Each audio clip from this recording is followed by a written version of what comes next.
certainly the tension seemed to be spilling over once again.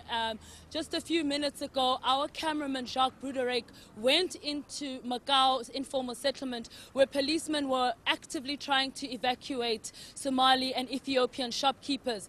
There have been several incidents of violence and looting in the last hour or so, and of course the fear in the informal settlement is very high. The panic has set in, and many of the foreigners living in that informal settlement are fleeing and evacuating the settlement and trying to find places of safety. I want us just to chat to Jacques now. He's going to give us a bit of detail. Jacques, you were with the EMPD when they went into Macau earlier this morning. Talk to us, tell us, what did you see? Well, one of the first things that you actually notice is that it's so tense because it's deserted. Usually with these informal settlements, so many of the people are unemployed, so during the day there's always activity. So when you're into an area like that and you see how deserted it is and how quiet it is, you know something bad happened. So we managed to actually go in with one of these shop owners who was escorted by the police, armed with rubber bullets, ready for anything that can go down. And we actually went with them through the township to this guy's store, to what was left of it that he wanted to vacate, and try and save the goods and the products that he had left and get it out of the township.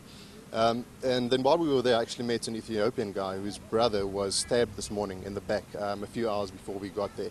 And he's been hospitalized and he's in a very serious condition. And his brother as well, the guy I spoke to, was beaten up very badly. He can hardly walk. And what's really sad about the situation is he actually showed me his papers. He does have legal asylum status in South Africa. So he's not an illegal immigrant. He's doing legal business.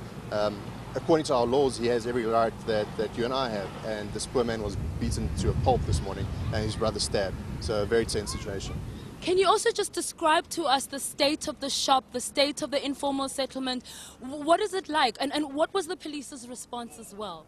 Well, look, first you need to understand that these informal settlements are, for lack of a better word, it's a shanty town. People build houses with what they can find. So nothing's structured, the roads are very hard to negotiate. So when you get into these places, the shops are usually also built and put together with corrugated iron and rocks and whatever they can find. So we actually went in and we had to climb through pretty much what I'd say a 1 by 1 meter manhole in a wall to get into the shop. And what was left of it was not a lot, and it was totally trashed. It just didn't look good. It was very, very bad condition. And what is it that EMPD has been doing in terms of trying to assist these people? Well, they've actually been escorting these people in and out of the township areas so that they are protected from the locals, who are obviously very hostile, to try and save whatever they have left in the shops that hasn't been looted. To try and get that out of there so that at least they can somehow try and cut their losses. All right. Well, you heard it there from our cameraman Jacques Broodryk. He was on the scene. He witnessed something awful, and having spoken to some of the foreigners there, it's quite clear that the situation in Macau is very tense. Officers, it seems, are trying to do what they can, but it does not seem like the situation will be resolved anytime soon. All right. Pagamile, speak to us about the location where you're stationed currently. Earlier on, of course, you were within an informal settlement in that area where police were protecting people as they were being evacuated. Where are you now?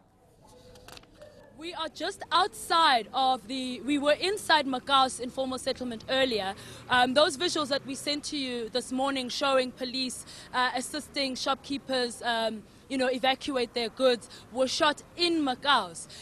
The section where the violence and the looting took place, that Jacques was describing, was in a different section of Macau's. So it just shows you, Kathy, that whilst in some parts of the informal settlement it does seem that things may seem calm and perhaps police might have things under control, in other sections violence is flaring up, looting is taking place, residents are being forced to evacuate.